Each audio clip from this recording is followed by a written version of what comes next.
La chronique, c'est bon pour la santé, c'est tous les matins sur Radio J. Merci de votre écoute, merci de votre fidélité. Et oui, on se réveille dans l'info et de l'info exclusive tous les matins avec Serge Rafal. Bonjour Serge. Bonjour Ilana. Alors on va parler d'un sujet important, c'est vrai, un sujet ce matin dont vous souhaitiez nous parler.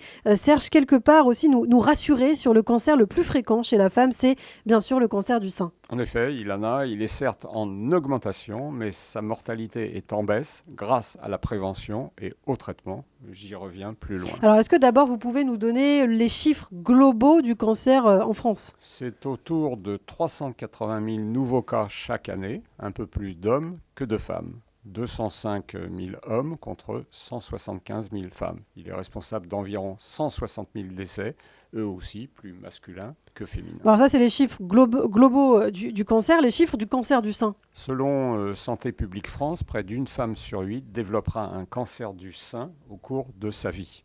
En moyenne, 58 000 nouveaux cas surviennent chaque année. C'est d'ailleurs, vous l'avez dit, le plus fréquent des cancers féminins, représentant le tiers des nouveaux cas, devant le gros intestin, côlon rectum et le poumon. Près de 80% des cas se développent après 50 ans, selon l'Institut national du cancer, l'âge moyen du diagnostic se situant à 63 ans. La mortalité, je l'ai dit, est en baisse alors que l'incidence est en augmentation, ce qui traduit l'amélioration de la prévention et de la prise en charge avec des traitements personnalisés, locaux, régionaux, généraux et ciblés, et une bonne coordination, chirurgie, radiothérapie et oncologie. L'important, c'est d'abord la prévention. Le dépistage organisé au niveau national commence à 50 ans et s'interrompt à 74.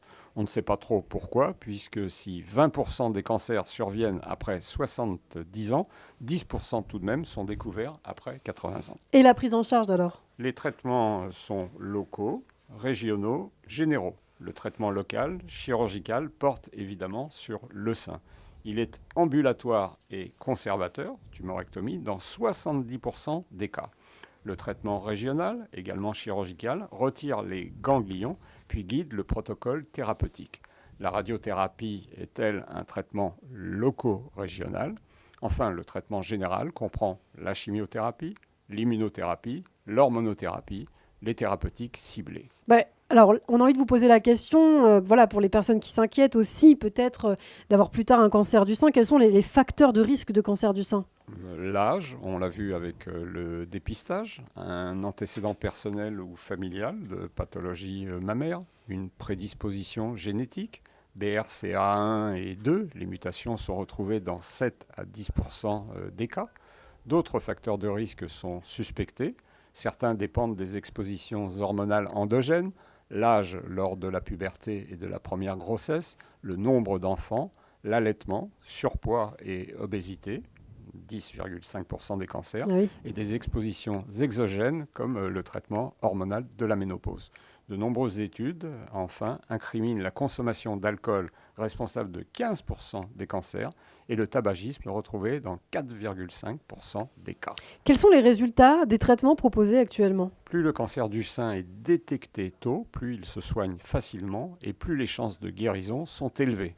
Quand la tumeur fait moins d'1 centimètre et qu'il n'y a pas de ganglion atteint, elle peut guérir dans 9 cas sur 10. Actuellement, 5 ans après le diagnostic, plus de la moitié des femmes est en vie. Le cancer est vraiment devenu une maladie chronique. Ça, c'est une bonne nouvelle. Alors, en conclusion quand même, Serge. Même si cette maladie continue à faire peur et si des progrès restent à faire, cette citation de Voltaire que j'ai trouvée dans le remarquable ouvrage du docteur Rémy Salmon, « Le cancer, ça se vit à deux », n'a fort heureusement plus lieu d'être prononcée. Les médecins administrent des médicaments dont ils savent très peu à des malades dont ils savent peu pour guérir des maladies dont ils ne savent rien.